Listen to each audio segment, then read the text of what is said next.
here and welcome back to my channel.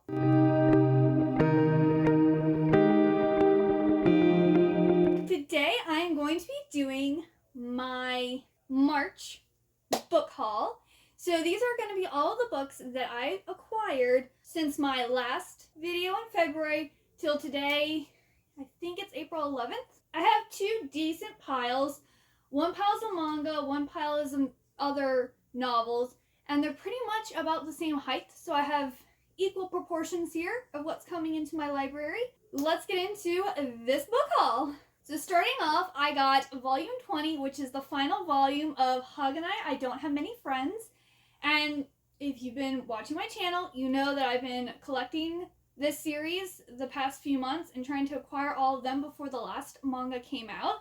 And I was able to do this, so now I have the complete series of Haganai. And this series is a slice of life about these group of people. They're all girls, but one guy. And they start this club about making friends, because none of them know how to make friends. And it is so cute, kind of sleazy a little bit.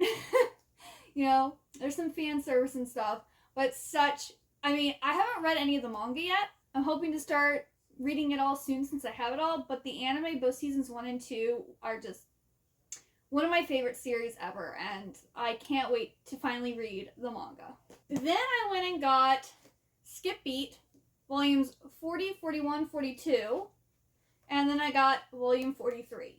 I'm almost caught up with this. I think I'll be caught up in April. I think because there's 46 volumes out so far, so I need to get 3 more volumes, and then I'll have all of Skip Beat that's out in English so far. This is such a good series. I have been collecting it since it actually first started, and then in 2010, I kind of stopped buying manga. There's been quite a few volumes that came out since 2010, because that was 12 years ago.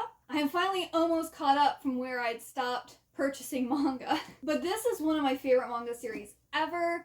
This is about a girl named Kyoko, and she kind of uproots her life and goes to live and take care of her best friend who wants to be an idol. And then she finds out that he doesn't actually care for her, and that he's just basically using her for whatever she'll give him. And she's she can't believe this. She's absolutely crushed.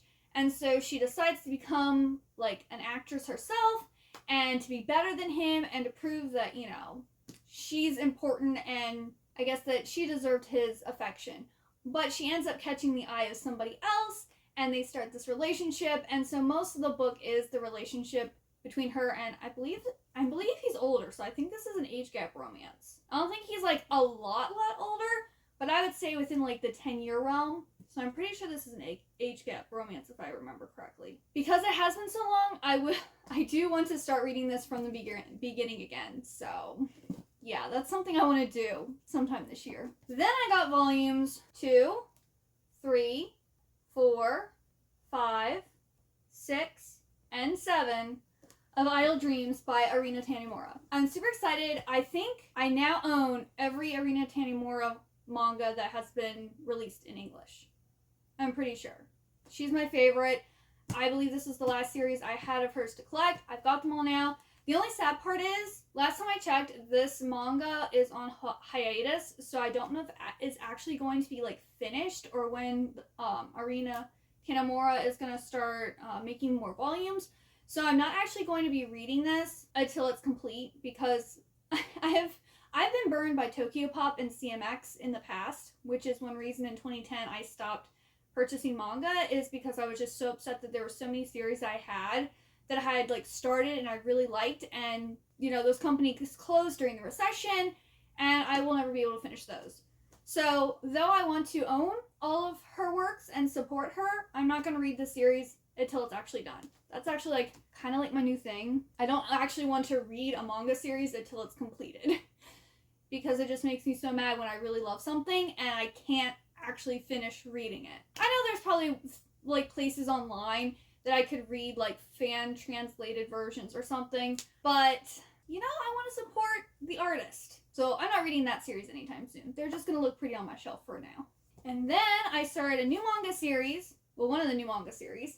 I have My Dress Up Darling 1, 2, 3, and 4. I was a little sad because it looks like when this person packaged it, they got bent slightly.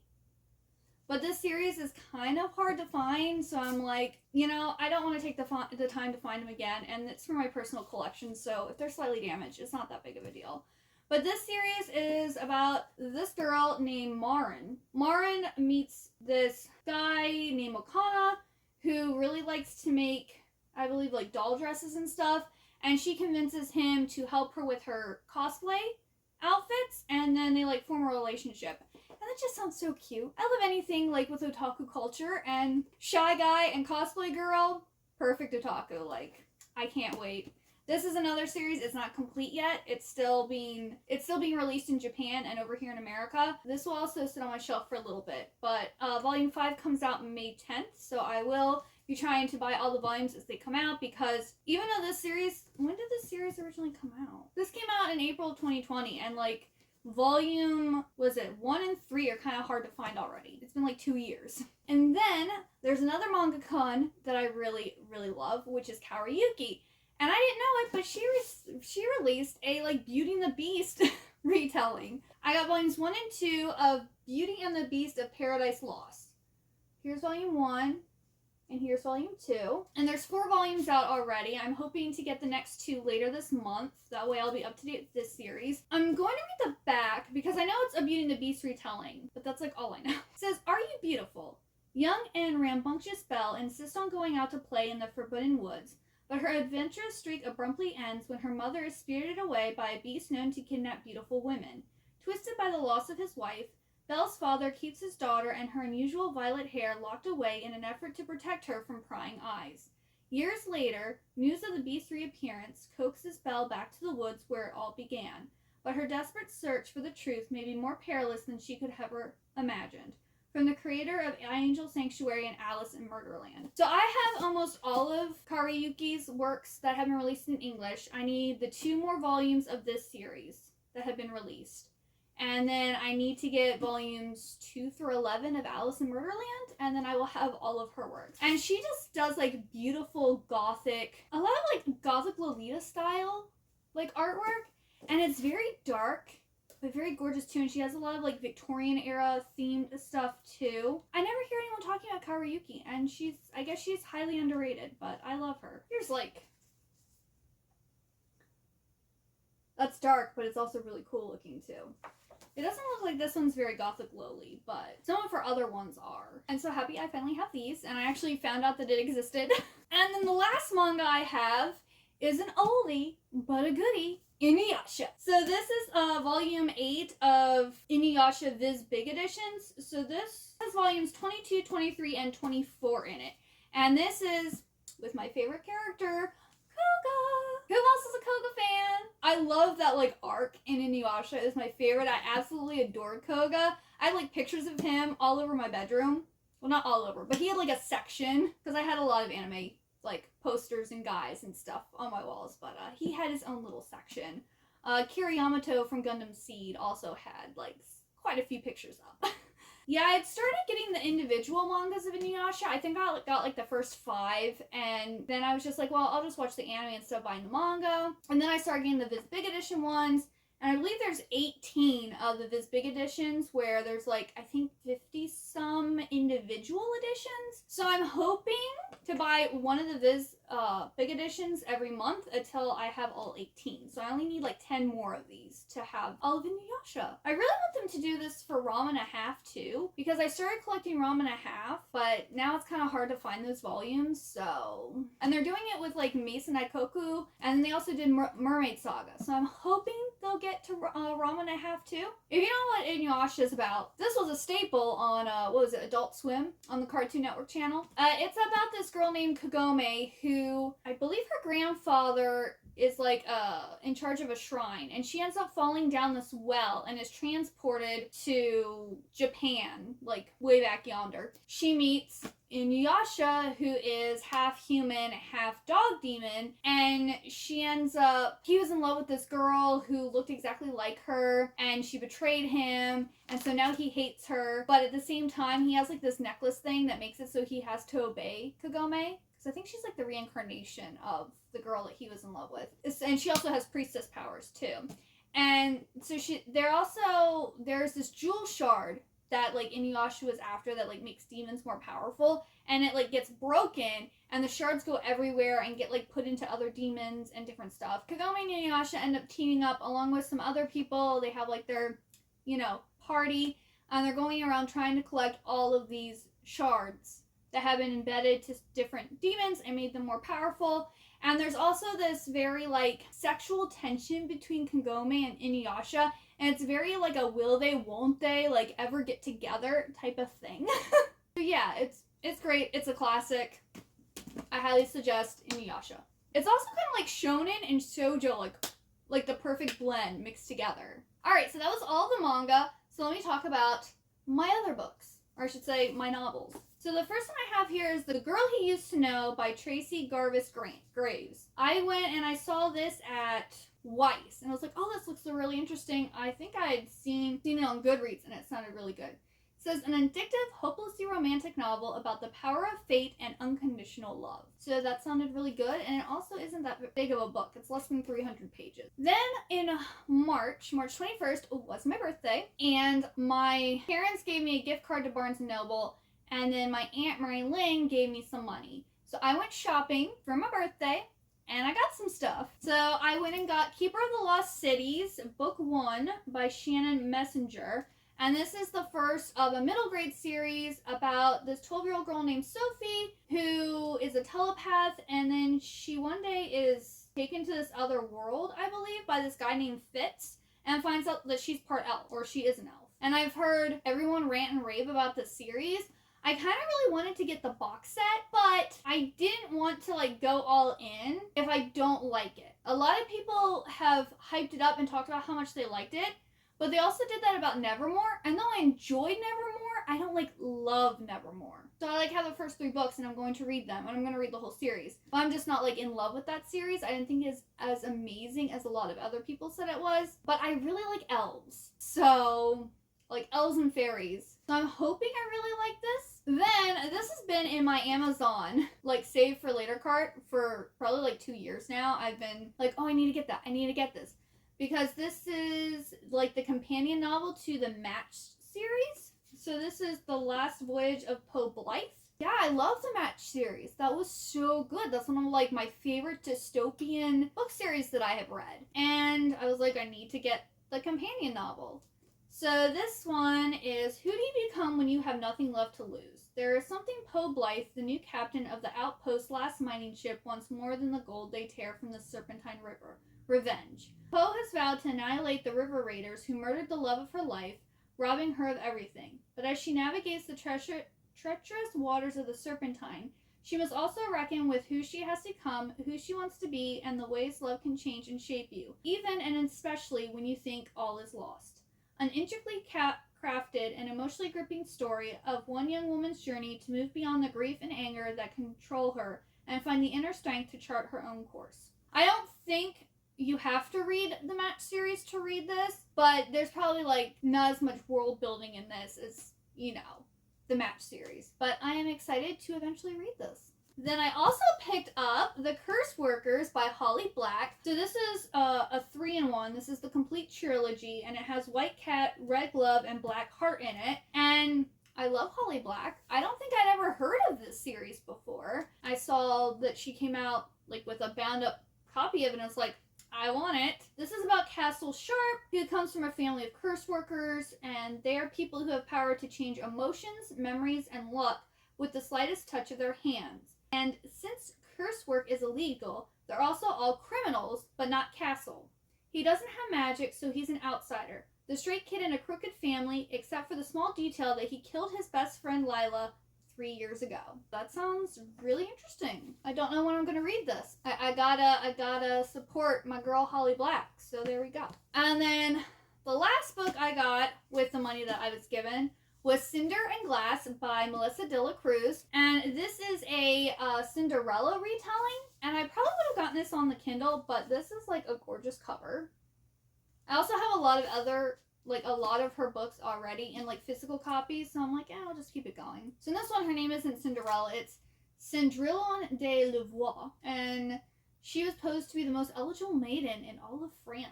But of course, her dad dies, And then she's forced to become a servant of her new family, but then she attends the ball and she catches the prince's eyes, and then she has to compete with these other girls to get the prince's hand. So it's your standard, like, Cinderella story. I'm interested on how she's going to make it unique, because right now it just sounds like she changed the names of the characters. I'm hoping it's good.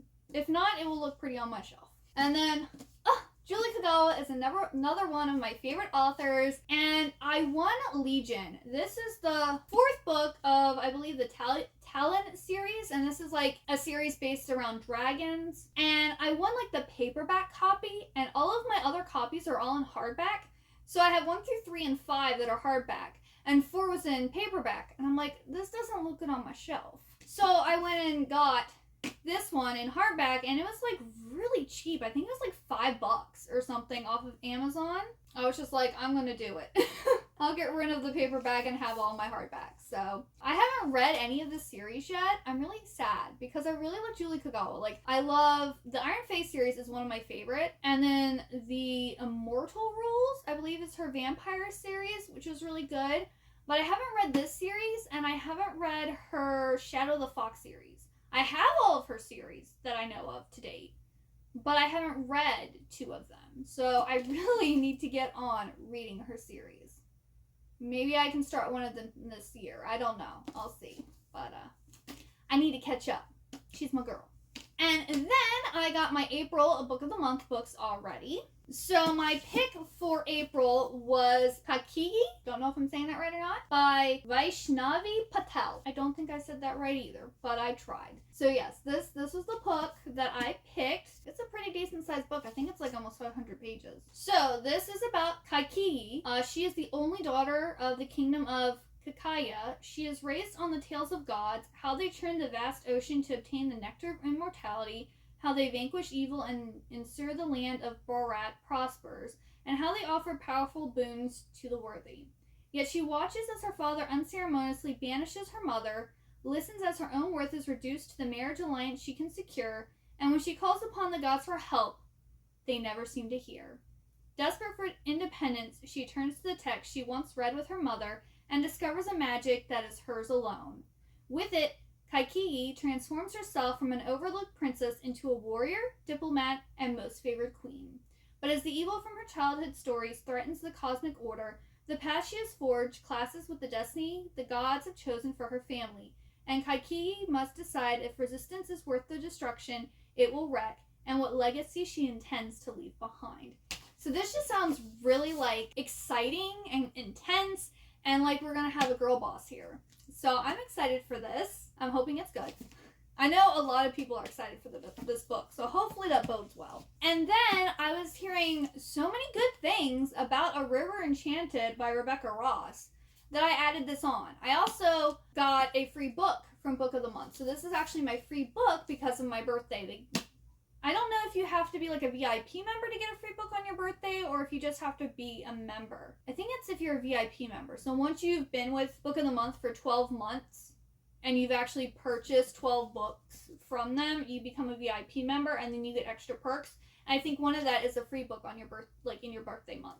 So I selected this one, and it was saying it was for fans of like Sarah J. Maas, like her ACOTAR series, and this was a February pick, and I didn't choose it then because I was like, I don't know. I like read the synopsis, and I was like, it sounds okay. But then, like, everyone has been giving it raving reviews. I was like, it's free. I'm gonna do it. This is about this guy named Jack, who is summoned back to his hometown, Cadence, by the future leader of the island, Adara. And it looks like him and Adara have to work together to find out what's going on with these girls that are going missing on the island. And it's supposed to be, like, a fantasy adventure type thing. And I think it's actually the first book in a series. Because I thought it was a standalone, and then I went and added it to my Goodreads, and it said it was like book 1, and I was like, oh, okay. So this is the first in a series. But yes. Also, I will have down in the description box a referral code, which if you use my referral code, you can get your first book for $5, and then I believe I get a free book. So you don't have to. I know, like, so many people talk about Book of the Month, and they sponsor lots of people. I'm not being sponsored. I just have like a friend referral code. And if you want to use it and you're interested, you can get your first book for $5 and then also help me get some more free books. So yeah. Well, everyone, I really hope you enjoyed this video. If you made it all the way to the end, please leave me the stack of books emoji. That way I know who watches my videos all the way to the end. And I really hope you enjoyed this, and I hope to see you next time.